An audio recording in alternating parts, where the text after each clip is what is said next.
So here's the thing that I want you to know. This is what you have to know today, is that your seeds that you sow, the choices you make. Every time that I'm speaking about seeds, I'm speaking about choices. See, the thing that I want you to know today is that the choices you make will determine the outcome you receive. Today is a product of the seeds that you've sown 5 years ago. And by the way, the seeds that you're sowing today will get you what you're going to get in 5 years. So if you like the harvest today, you got to keep sowing those seeds. So when I tell you that making the right choices will determine your outcome, I was there. I've seen the lows and I've seen the highs, and I've remembered that sometimes it's not over. But I told you that you got to be very careful, because every single day you're sowing seeds. Joe is amazing. We have had him here in Alabama now for 2 years in a row, so I think that that says a lot of what we think about what he brings to our members in our association. So my biggest thing is reach out to him now, because he is so inspiring and he just draws you in, which is super cool, super personable, and I think that our members just absolutely love him, and the fact that they have requested him to come back a second year, I think speaks volumes. I remember lying there in bed trying to just find some type of energy, hoping that that was all a dream the night before, that that wasn't really real, but reality was starting to settle in.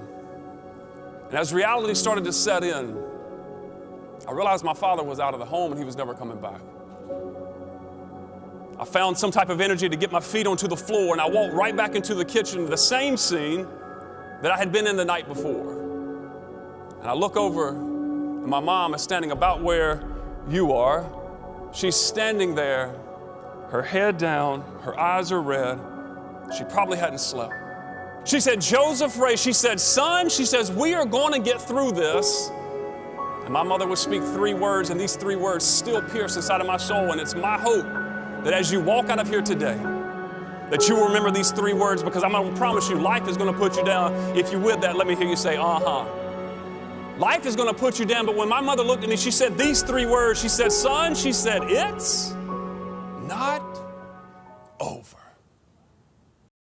If you're thinking about having Joe speak at your event, do not hesitate. He is amazing. His testimony is powerful. It resonates with all of us.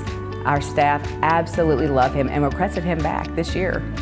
Anybody in here speak Spanish other than my wife? Anybody speak Spanish? All right, cool. So I'll tell you what it means on here, right? So this right here basically says that my family is the reason that I do what I do. And see, I forgot to mention that in 2015, when I left home, I had 2 children. And now I have 3 children. So here's the thing about it. Everybody take a deep breath.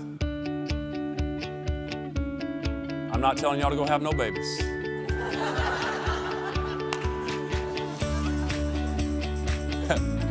That's not what I'm doing. But you see, had I not made the choice, had I not made the decision in that moment, that little girl that's breathing life back there. See, had I not made the decision in that moment as I was laying face down to say, you know what? I may be down, but it's not over. She wouldn't have life. My favorite part of Joe's talk is that he was at such a rock bottom that was scary, that really he could have never recovered from that, but he did. He made the conscious choice to get up one day, and he start making better choices day by day. Every one of us can do that. So the question is, what's waiting to be birthed in your life, in your legacy, if you would just decide to take action?